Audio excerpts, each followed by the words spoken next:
For some while, the question was asked, what is it that's there when stillness and movement meet? And this has led us along to revisit a sublime paradox that was introduced even before that question was asked. And that sublime paradox is, how can it be that we've arrived and yet we're perpetually becoming? Or, put in another way, we could ask, what is it that's there when the recognition that we've arrived and yet we're still perpetually becoming meet? So, if we answered the question, what is it that's there when stillness and movement meet, with the answer, what is there for us when they come together is intense presence. And presence is a very clear reality for us, and we know when we're not present.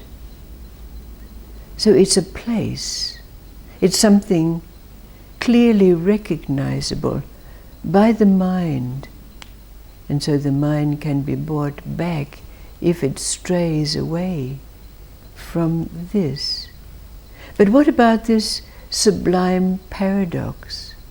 What about if we answered the question or reconciled these two by saying that what is there when the recognition that we've arrived and that we're perpetually becoming meet is the Dharma?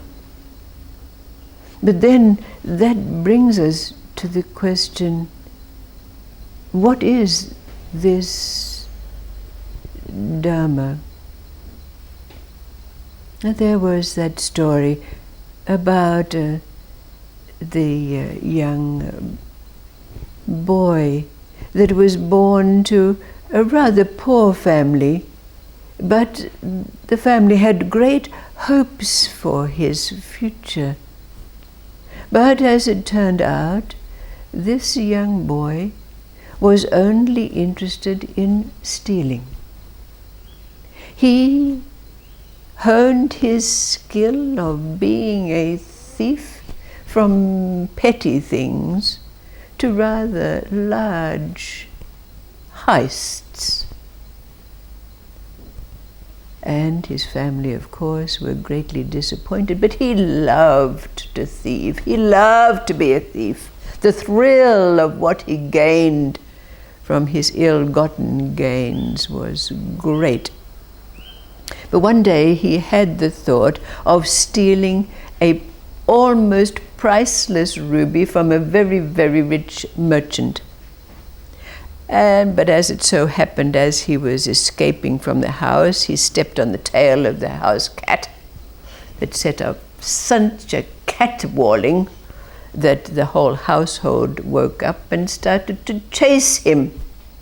But fortunately, as he came out of the house, an entourage, a funeral entourage, was passing the door. So he was able to mingle amongst the crowd of the mourners and weep and wail and beat his chest so that no one of his pursuers could recognize him. But of course they finished up at the cemetery ground, and all the mourners had left, but our master thief decided that he better stick around the cemetery ground because his pursuers were probably still chasing him.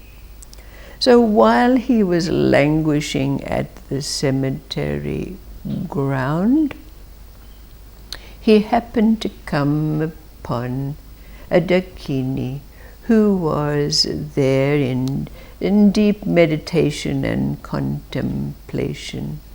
But stumbling over this dakini, the the master thief asked, well, what are you doing here in this cemetery ground? And the Dakini said, well, I'm meditating to move beyond the wheel of births and deaths. And so the Dakini said, well, what are you here for? And so the master thief recounted how he had almost been caught and that he was lying low because he was a thief and did not want to be caught. And the Dakini said, well, you know, what do you gain from your ill-gotten gains? Do you get pleasure from this? And the master thief said, well, yes. And so the Dakini said, well, how long does that pleasure last?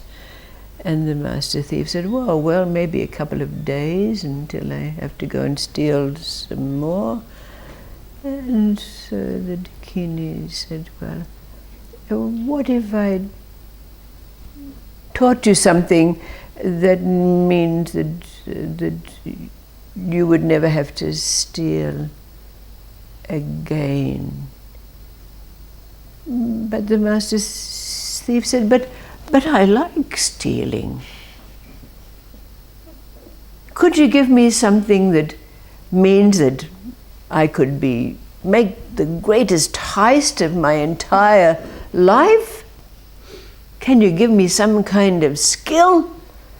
And the Dakini said, well, yes, I can do that if you promise to practice what it is that I tell you to practice. And the master thief said, well, yes, I can do that. So the Dakini said, well, there's a certain temple some distance from here, and there in that temple there's a stupa. And if you go to that temple and you circumambulate that stupa for 21 days with not eating, not sleeping, just circumambulating that stupa. And after 21 days, from within the stupa, there will emerge a big black snake.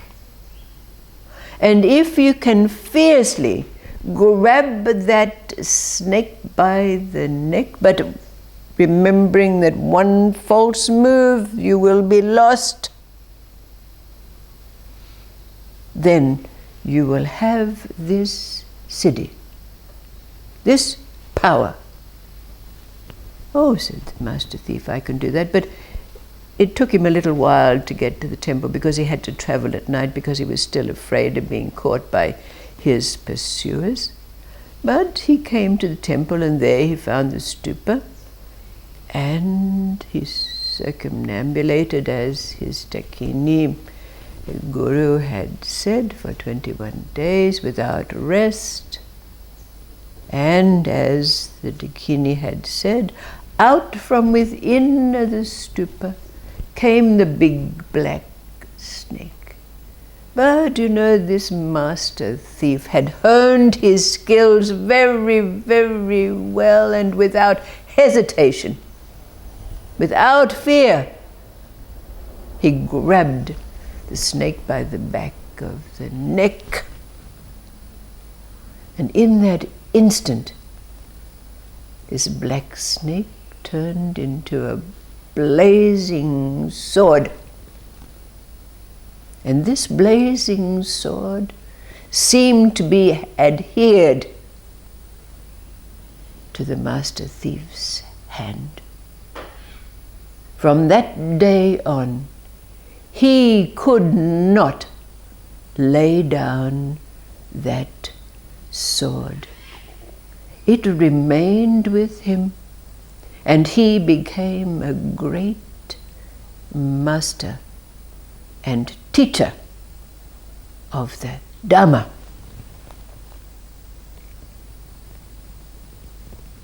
What does this story mean for us?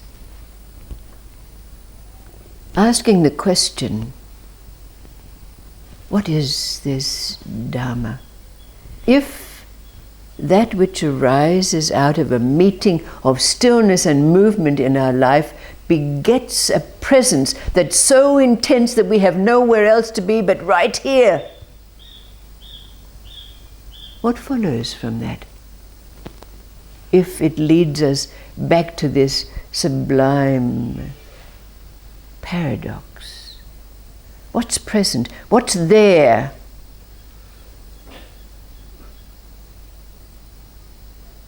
Now. Now. Presence is something. It's here. It's now. But what about this question? What arises out of the realization we've arrived? Here! Always here, here, here. And yet, life is unfolding, constantly becoming, constantly. What happens when they meet? And we call it the Dharma. What is this Dharma? What is this flaming sword that's adhered to our hands when those two meet and are reconciled in the moments? What is this Dharma?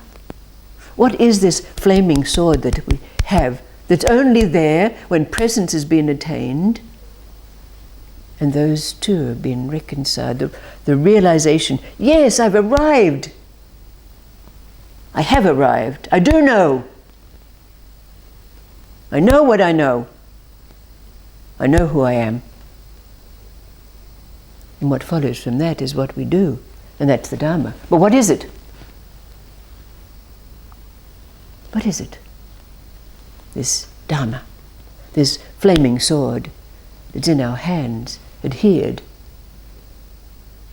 When presence, stillness and movement have met, and we've brought together this recognition of having arrived and perpetually becoming. The Dharma.